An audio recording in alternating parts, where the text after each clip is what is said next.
And we are live.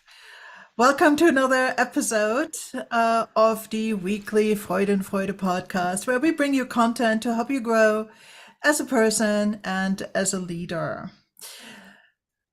Hi, I'm Sandra Corona.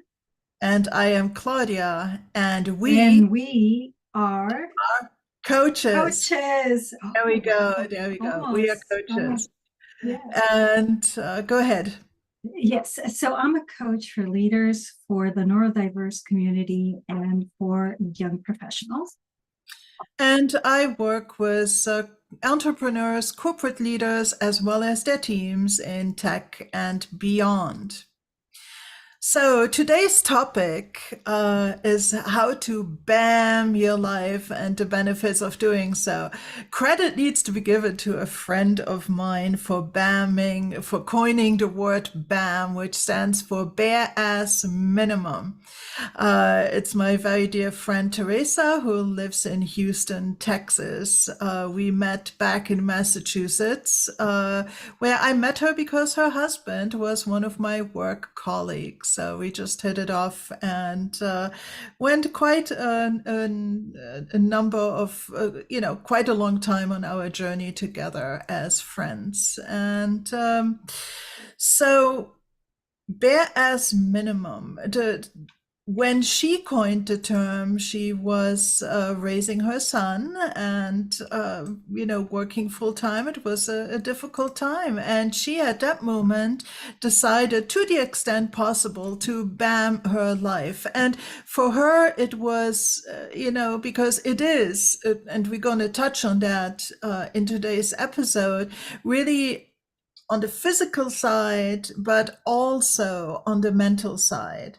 What does it mean to BAM your life? In her perspective, it was overwhelming for her to sometimes even do simple tasks after long commutes and a long day and, picking up the kid from school and all those kind of things, even to do simple everyday things, like, for instance, doing the dishes, cooking and doing the dishes. So at that point, she was like, I'm gonna BAM my kitchen to force myself to do the dishes. So what do you need if you're a household of two?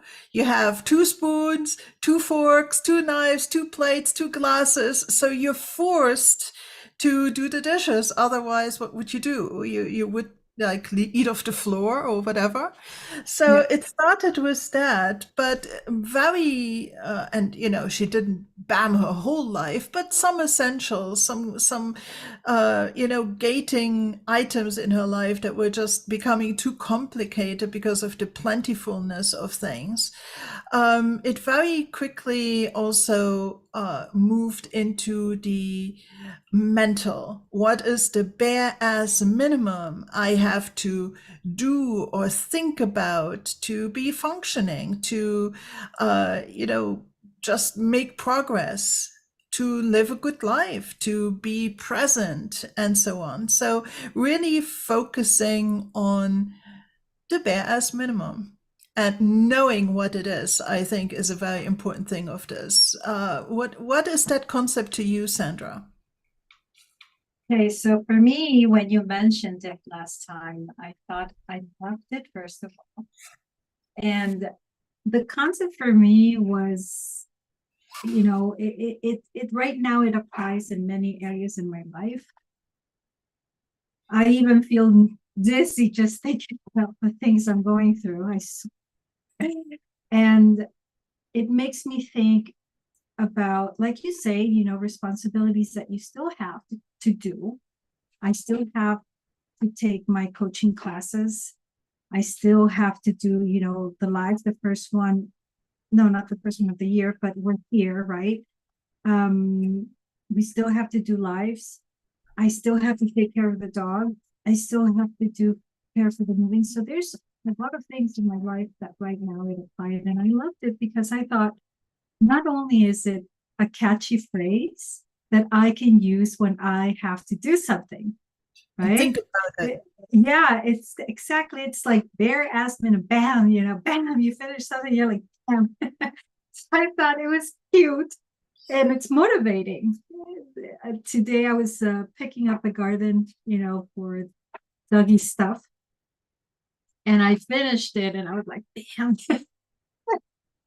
it's good, it makes you feel good. Sometimes you need that kind of humor in your life to be able to proceed and do what you have to do kind of like a survival thing, right? Because that's what you're doing. You're surviving when you're going through so many things at the same time. And when you're not, you're still kind of in survival mode, right?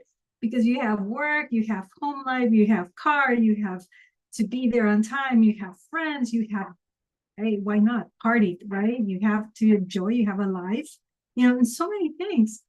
So sometimes getting away with BAM in your life, it's okay.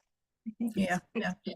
good. And I think that for me, I'm currently going through a little bit of health issues, and knowing what your BAM is kind of keeps you going, because there's a lot of things that there are some things you have to do and some things that you want to do, and just really being able to define what is truly essential and is very important, because it will help you make decisions not to overwhelm yourself. The last thing we want is to end up in burnout. And so I think to know what is the minimum I have to do to make progress, to be functioning, and so on, I think is very, very important.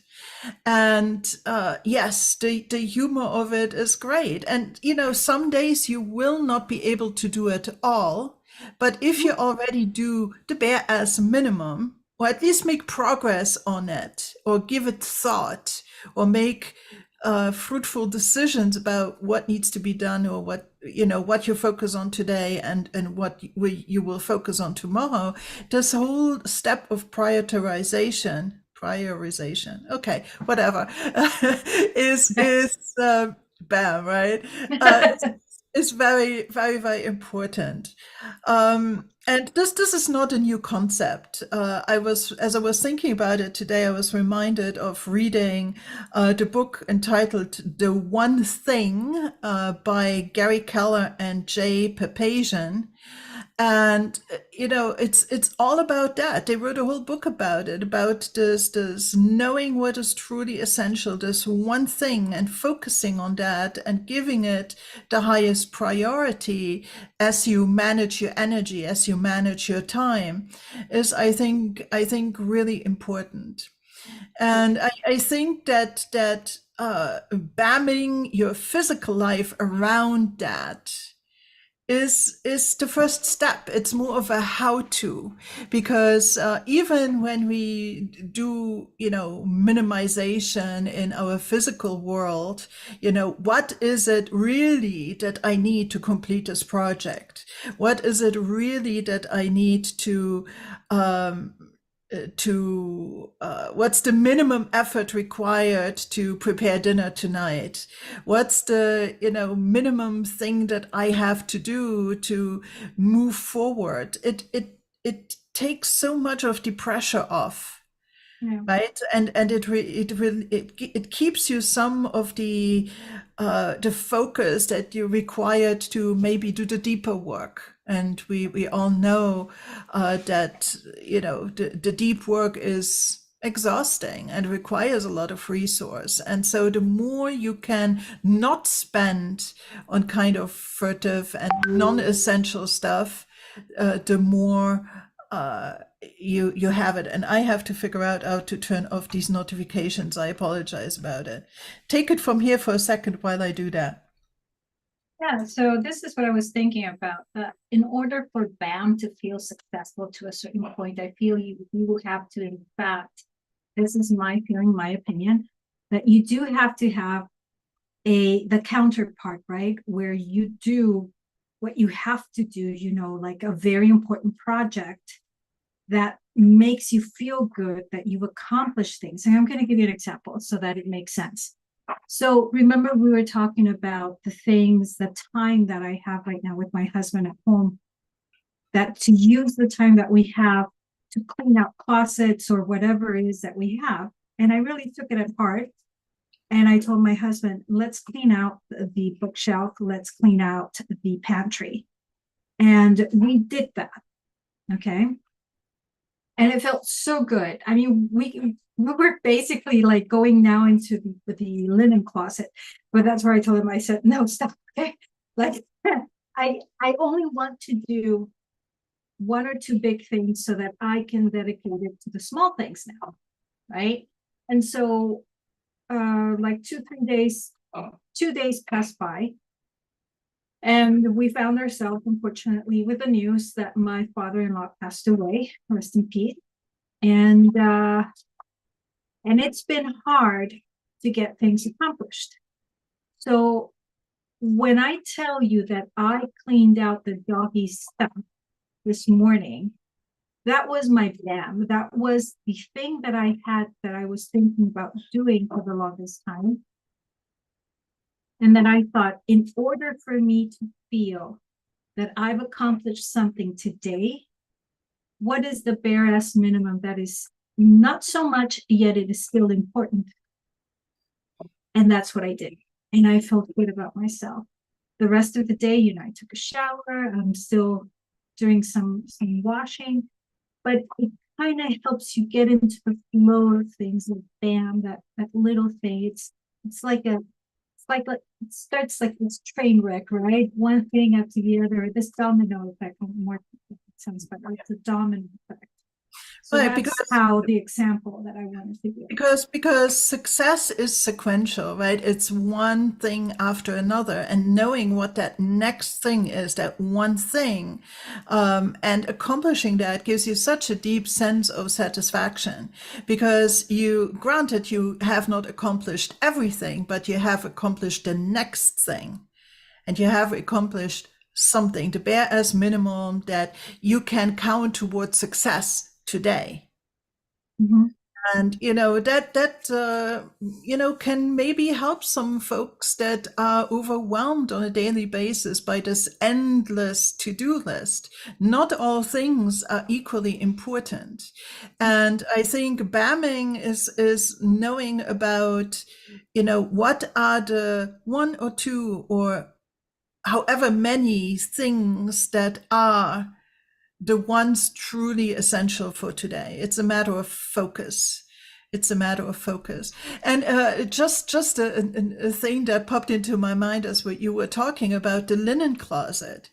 I really like the smell and feel of freshly laundered bedding. Okay. So what we often do is we take the bedding off, we wash, we dry, and we put it on the same day, because I'm not a big fan of then folding it and putting it into a closet to essentially become stale or non-freshly laundered over time. So I'm perfectly all right to be in the same style of bedding for a season, of course, but just wash, dry, and put it straight back on. So if you are somebody who enjoys that, how many sets of bedding do you then really need? What's the bare as minimum that you need? You need one for the cold season. You need one for the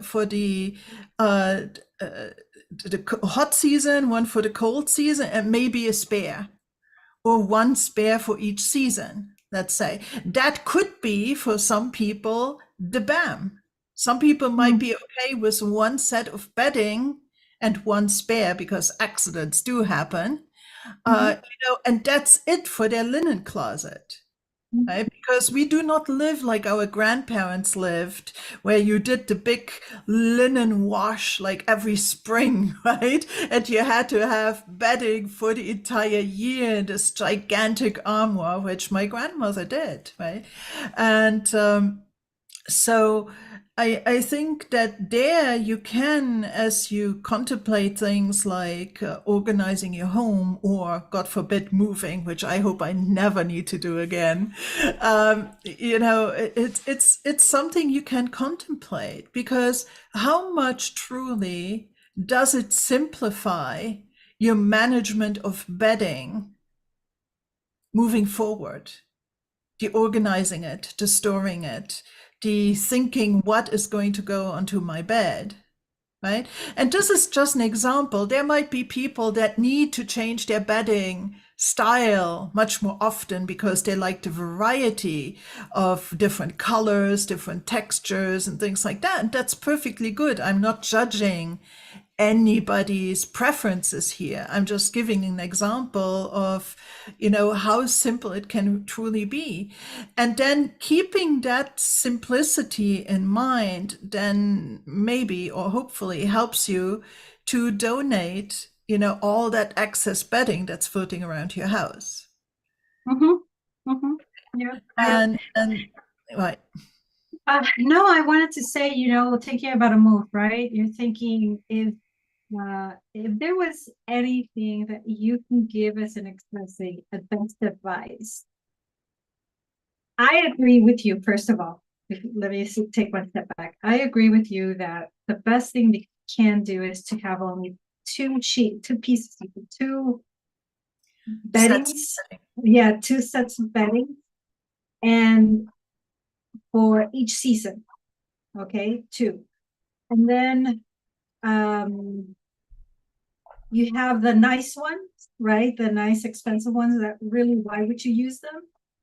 Really, it would only be for the guests. But we Always always use have, your expensive ones. Always use your expensive ones. yes. And then you have the nice ones for example, I would say, why would you use a, because you're like, let's be honest, nobody's thinking about, oh, a romantic night with my husband, I'm gonna put money. Nobody's planning that kind of stuff. But maybe there are planners. I don't know. No judging. But I was thinking about the bedroom. We were talking about. I'll give you the news probably in a week. Okay, in a week. My husband was telling me if we were to buy beds for the place that we're going to rent or we're going to buy. In the meantime, would you be okay with buying an air mattress? I looked at him and I felt like, oh my God, like tell me that. And sleeping in a box behind Home Depot. And that felt the same thing. But I honored the B.A.M. and I thought, you know what? This is not a carton box, and this is not Home Depot. So yeah, yeah, honey. I said, yeah, for some time, yeah, I can do that. I honor the BAM. Yes, we are coming up with some really wonderful terminology here. Honor the BAM, honor the BAM. Yeah, yeah. And truly, because for him, the thinking here, the truly thing is, what's the bare as minimum we need to, not sleep on the bare floor. Right? To be comfortable. And, for a temporary solution, that might actually be the BAM. And so I think that sometimes or at least I'm suffering from, over accessorizing. That's like one of my things. I like to accessorize, but we sometimes complicate things, and really thinking of it from a bare minimum, uh, minimum viable product. The agile people in the group would know what this is. It's like, what's the minimum viable solution that we need to get started, and then we can grow out of it or revamp it later on. And it's really, I think, it's like a philosophy. It's a state of mind. It's something that if you start doing it a little bit, you are going to have this BAM idea always present. It's like gratitude. If you are somebody who practices gratitude, after a certain while, you're always kind of naturally going to look for the positive and the silver linings in problematic situations, things that you can be thankful for. It becomes this additional kind of presence in your thinking. Mhm, this mhm. additional lens that's always kind of present and that you always use to look at things. And I think BAM, the BAM lens can also be there. Yes, there's so many things I can do, and I might very well choose one of those more evolved or big options. But what's truly the bare as minimum? What's truly the BAM solution out of it, out of this? And just knowing that it's kind of always the omnipresent plan B, right? Yes, I can do these great things, but if that doesn't work out, here's my BAM. It's something that kind of follows you around, and just knowing about it is great. It's great. Um, Well, you told me something. I wanted to interrupt you a little bit because you told me something very important. And my husband had told me the same thing before. So I thought, two people, when two people that you care about tell you the same thing, it's kind of like you have to take it into account, right? My husband told me, if you do not pass your CTI coaching exam, it's okay. It's like, this is for you. You're doing this for you, right? That suddenly you've had clients, suddenly things started happening. Great. He's like, but this is for you.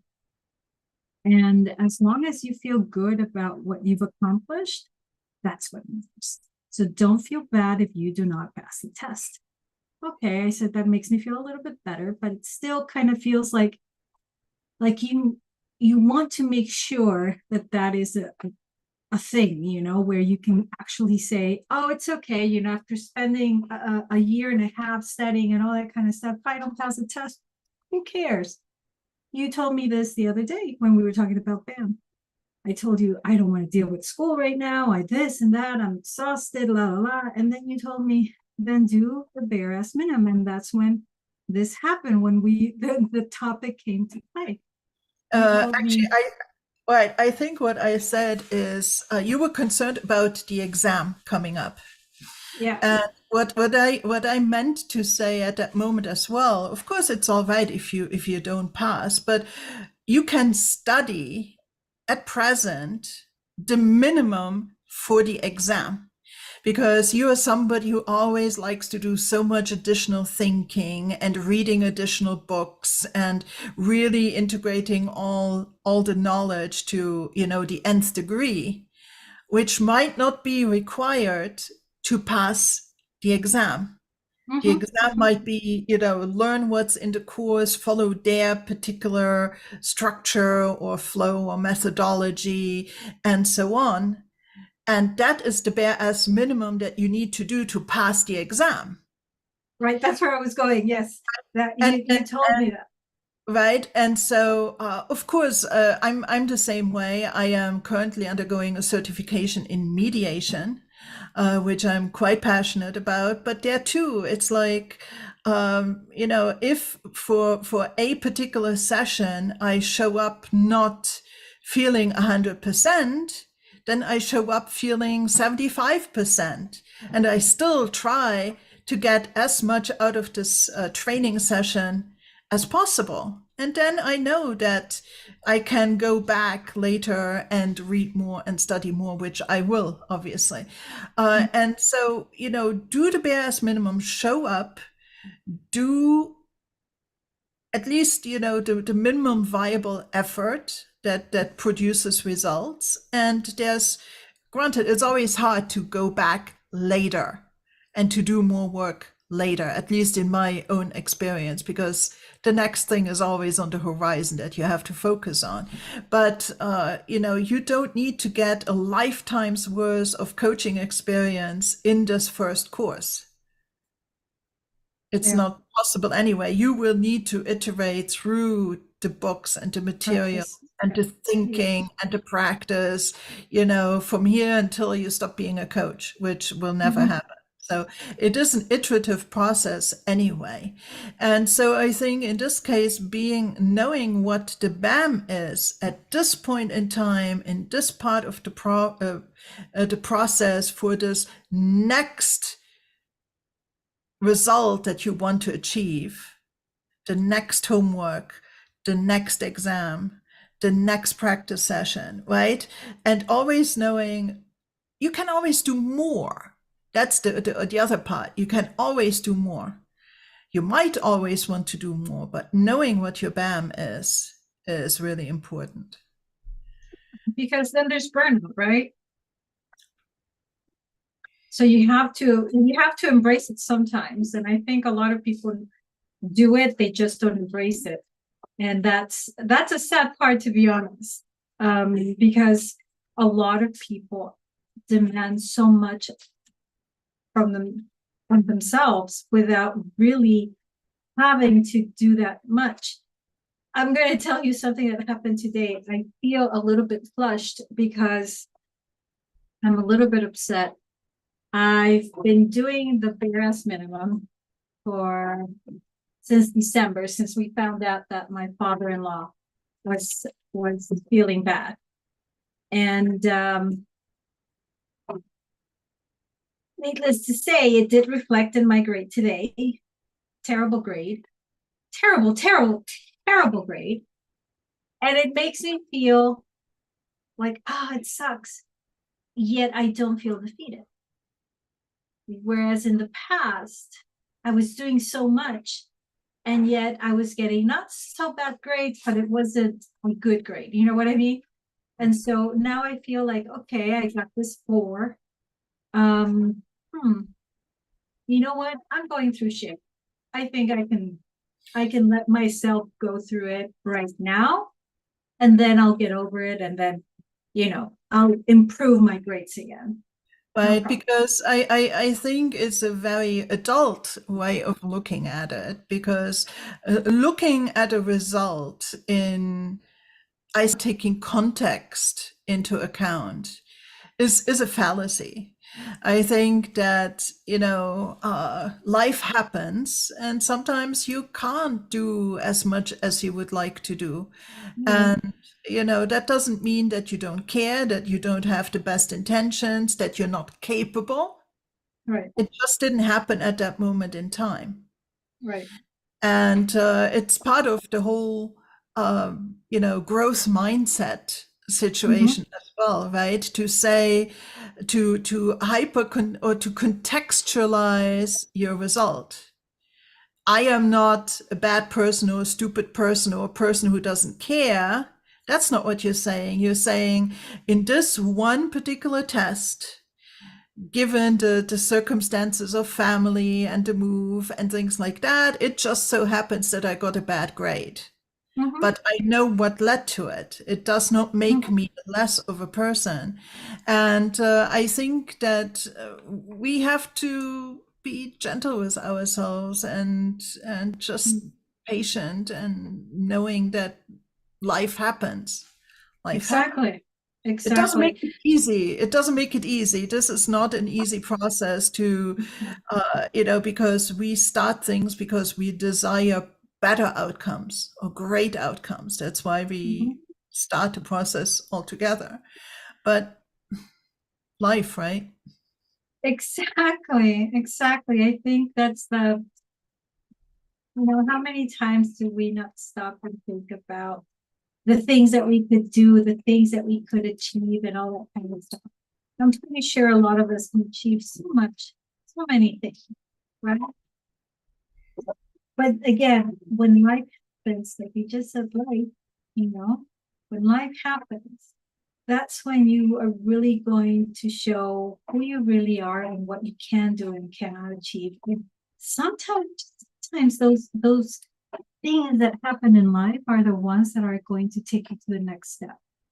Like, I know that right now I have to enjoy everything that I'm going through now, whereas before it was getting to be heavy, the move, the family situation with my mom, her health, my health. I mean, all these kind of things.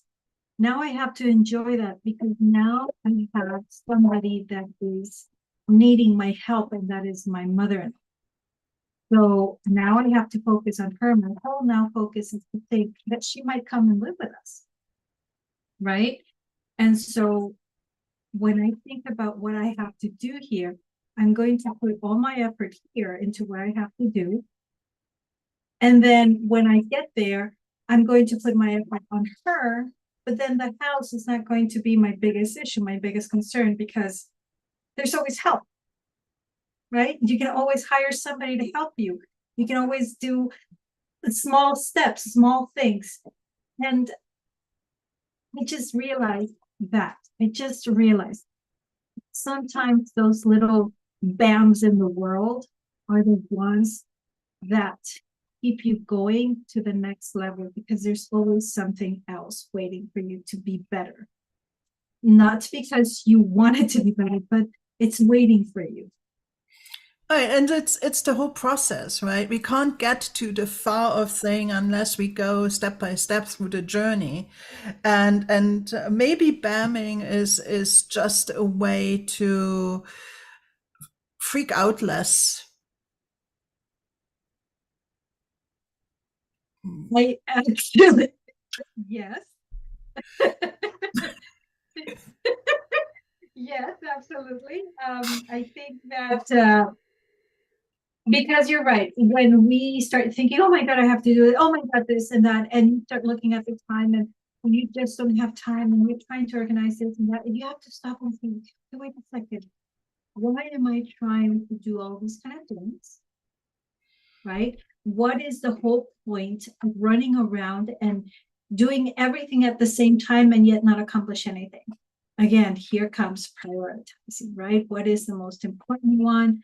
Can you leave something for later, right? Or can you leave it for tomorrow morning? I Or for mean, all these somebody kind of else, things. right? Exactly, exactly. And that is something that um I wanted to share also with you about. We were talking. I don't know if I shared with you. Rodrigo was a little bit overwhelmed, and he told me, and I asked him. I said, "What is that you can delegate?" And he said, "The movers." I said, "Okay, well then let me do it." He's like, "Really? You'll manage it?" And I said, "But everybody else says, how hard can it be?" Sometimes, sometimes ignorance is bliss, right? I swear to God, I thought, oh my God, this is just like the movies. I thought, it's like everything went. I can laugh about it because we did a intercontinental move a little over a decade ago, and hiring and interfacing with the movers, not necessarily a piece of cake, because it's a big job, right? And when we moved, I moved a grand piano, which is stressful in itself. It's a big ticket item and very delicate, and so you want to make sure that they do this and that and that, and how it's prop up in the container and all these kind of things. Yeah, not an easy thing. But I think that if we formalize the BAM maybe a little bit in terms of coaching methodologies, maybe we can think about the goal as the big end purpose, right? The goal is to be moved, or let's say the goal in your example would be to be ready for the movers on day D, with certain items packed, certain items ready to be packed by the movers. That's your goal. You know exactly when that's going to be, and so on. And the BAMing can maybe be a conscious effort as you plan the milestones you yourself have to achieve as you plan the execution of this goal. So your action plan. What's the bare as minimum I have to do today, this week, this month, in what chronology, and so on. So there it's because if you think about packing everything, it's too overwhelming, it's too abstract, it's too big, even for us to fathom. Just like for most people, let's say a 3 months, and it's not 3 months anymore for you, darling, a 2 or 3 months time frame is already too much to comprehend. In my experience, a time frame that is feelable and thinkable for most people is about a week. What is going to happen in detail, in more detail, over the next week? Because 2 weeks, 3 weeks, 2 months, 3 months, 3 years, it's too far in advance and it becomes less BAMable. But knowing what your priorities and your steps are going to be over the next week in your planning and your execution, that is maybe more where BAM comes in. What's your take of that? Okay, so I'm going to give you an example of, you said that BAM is to not, it's for when you're freaking out, right? And so here's an example of freaking out. Okay. We have been waiting, for the tests. Remember, I told you we went to the clinic. Okay, that is the end result. Maybe explain a little bit more what you're talking about for those that don't know. Wait. So that is, let's imagine that this is like the movie. I'm starting with the end. Okay. So the beginning was that we are waiting for the titter tests. These titter tests are to see if your dog has the gene for getting rabies. Okay, that's it. If he does have or she has the rabies gene present or the bacteria present, what is it? Bacteria? No, it's not bacteria. Well, what a disease, I guess. Present, then it becomes a problem because then he or she can easily get rabies for many little reasons. Anyways, we have been waiting since October for those results. Okay, October, November, December, January. Oh my God. I said, I'm freaking out because if this is how long those tests are taking, what if they never come through and then we have to take them again? How long are these going to take now to come back? And so Rodrigo, if I was freaking out, Rodrigo was like 10 times freaked out. He says, grab the dogs. We're going to go and take them to the clinic and we're going to go and do the titter test again. But now we're going to go to this clinic. I was like, are you sure? He's like, yes, grab the dogs. I'm like, okay. We grab the dogs. We take them to the clinic. And here we are thinking that we're going to spend at the most 1,000 cards, which is like $300. No, ma'am. We spent $3,000. For the 4 dogs. Wow. For the 4 dogs. When I tell my husband, he says, how much is it? Like, he was like so nonchalant, I looked at him and I said, I just did that. And he's like, and he looks at the bill, and I swear to God that my first thought is like, this is what happens when you freak out. I swear it costs you money, right? And so we paid the 9,000. What else are you gonna do? You pay the 9,000, and then guess what, Claudia? The results arrived the next day. Yes. The results arrived yesterday. I was like, what? Oh no, that's an expensive freak out right there. That is an expensive freak out, exactly. And I had told them, let's wait, Rodrigo. They told us that they were short. Expensive doggy. Yes. Expensive doggy. They were short-handed in December because everybody was on vacation. Okay. And so this is the UK. They sent them out to the UK, the first clinic that did the test. They took the time off. It's December. It's Europe. Well, these tests that we did, that we paid 9,000, these were going to be sent here in Saudi Arabia. So there's a huge difference. Okay. And so we're waiting for the results to come back in just 15 days of the second that's different. But now we paid only $1,000, $300 for the first test, 9,000, well, 3,000 off for the other one. I mean, my point is, sometimes you have to use your resources, because B.A.M, when you don't apply it, it means that you are not using the resources that you have at hand. And how did I use my resources? I called the vet clinic as soon as they reopened after Christmas. I asked for the lab test. I'm sorry, the lab phone number. I called, and that's when they told me, "Oh, we already have them ready. We're going to send them next week."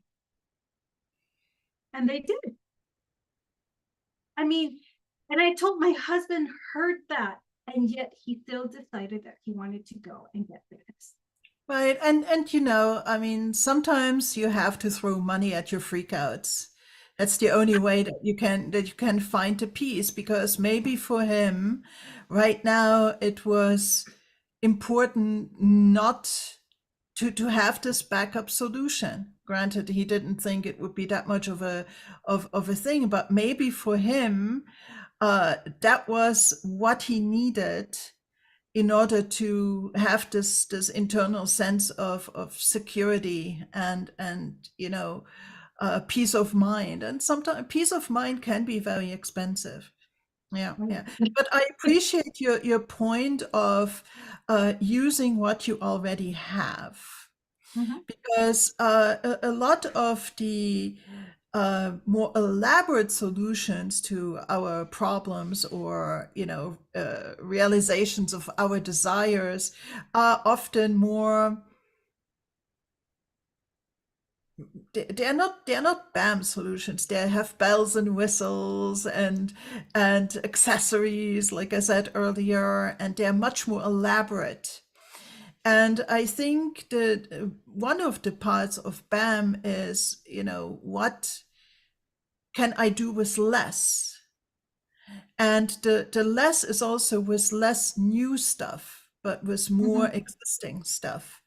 Mhm. And you know, maybe, I mean, it can be something, uh, you know, you print out handouts from a course or something, and it's quite a Mhm. big stack. How can you B.A.M storing of this? Do you need to Mhm. go out and buy a new fancy binder? No. Or can you use an existing one? Can you just take some string and wrap them together, or a binder clip or something? What's the B.A.M that you can get away with in order to do that? And would we like the nice fancy binder and all that kind of stuff? Yeah, but do we Yeah. really need it? Do we really Same need it? results, different presentation, right? Same results, different presentation. It's just a matter of what you really want to achieve, not what you want, right? Right. And To see. do you need to really print out all of them? Um, Can you read them online and take notes, and then is it mm, enough for you to refer to your notes? Do mhm, you only need to print out the summary pages, and so on? So it's just, you know, this initial reflex of, oh, the way I have always done it, the way that it is done, is to print out everything, whether I need everything or not, and put it into a nice binder that I have to buy, so it fits into my collection of nice binders. mhm, mhm, And so, you know, I think that, you know, and then again, by extension, thinking about what's the minimal amount of information I need to have present in my mind out of this whole course. What's truly essential here, and what do I know already, and what do I still need to absorb on a more deeper level, right? right. So it gives you consciousness and awareness about where you're at.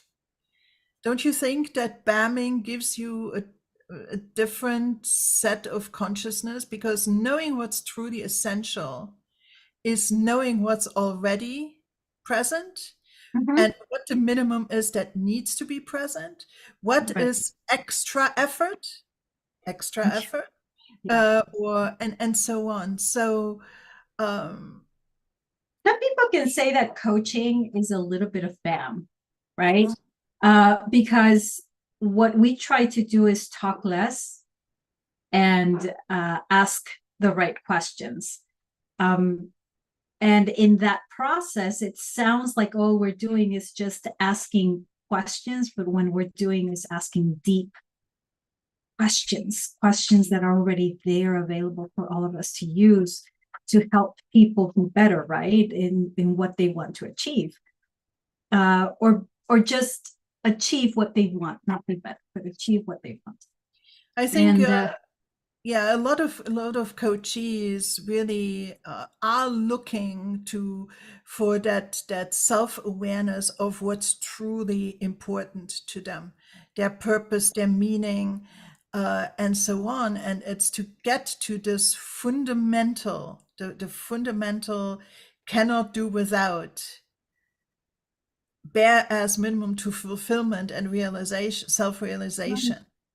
mhm, And and very often those are the things, I hope you agree with me, that are truly personal and authentic to them, mhm. that are not the extras that are imposed by society and culture and family and so on, but that is this is the BAM that defines me, and Mhm. which is going to give me the sense of fulfillment. So yes, we are trying to help our clients to pare it down to the absolute essential, to the focus, to the one thing that defines their self-concept and their self-realization. It is Sorry, I couldn't hear you there. You were dropping out for just a second. okay, there you go. My doggies were fighting, so I was hoping that you would continue talking. Okay. Yeah, so I think if if we were to if we were to think, to be honest, about how we coach, um, I think sometimes a lot of us, when we're beginning, we do a lot, right? We talk a lot, we try to ask all these great questions and we guide the people and we don't realize it. So until we do the bare as minimum right questions, powerful questions, that we obtain the results and right results, right? So it sounds like that, but people don't get it confused. I'm not saying that coaching is BAM.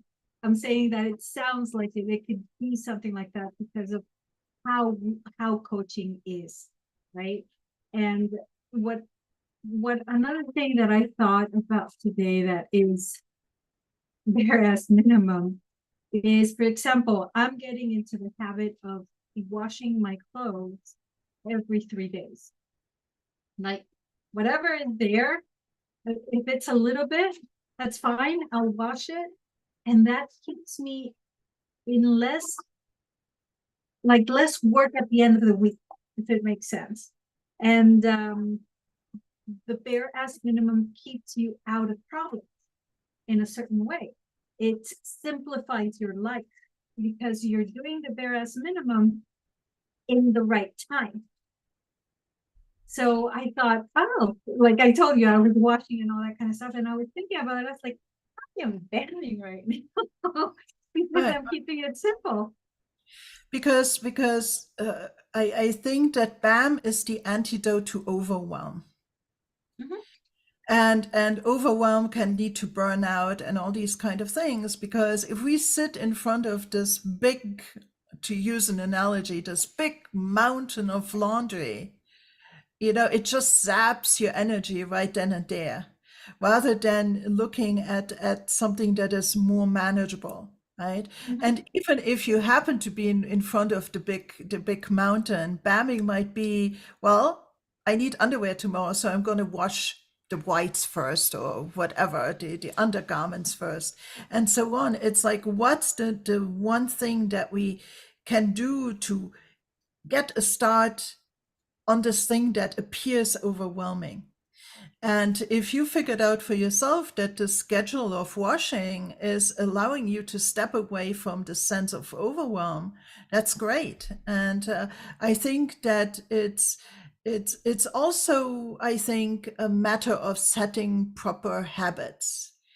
Our habits can be kind of this structure to our BAM for certain things, like the example you just mentioned, right? Like it is allowing me to do the bare as minimum in a habitual way, in a structured, timely manner, so that I am avoiding this overwhelming big thing at the end. So I think habits can provide this scaffolding, I think, of small, consistent action items that can, be what keeps you breathing and moving forward. And if those are BAMmed and less complicated and less work for each one of them, then hopefully, you know, the you will not get so overwhelmed and burned out because it's more manageable. And I think that what you said for me, oops, I'm sorry, there's the dogs again.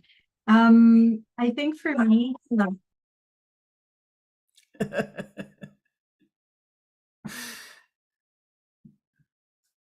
So, yeah, go ahead. yeah, I closed the door. Oh my God. Anyways, I think that what you said is for me good to end today's session, if you're okay with that. I don't have anything else to add, but other than to say my dogs agree. And so that's it from my end. Okay, great. Well, I hope that this was, interesting. We kind of jumped around a lot, but I hope that this was interesting for the listeners. And if anybody listening in, thanks first of all for listening all the way through to the end. But if you have any kind of feedback or examples or suggestions, questions about this topic, please reach out to us. You can drop a comment just, at this in the comment section of this video, or reach out to us on social media. Our contact information is also included in the description of this video. I do not know about you because you're kind of busy at this moment getting ready for your move, but I still have some availability for coaching clients, so please do reach out. And we will be back with plenty more.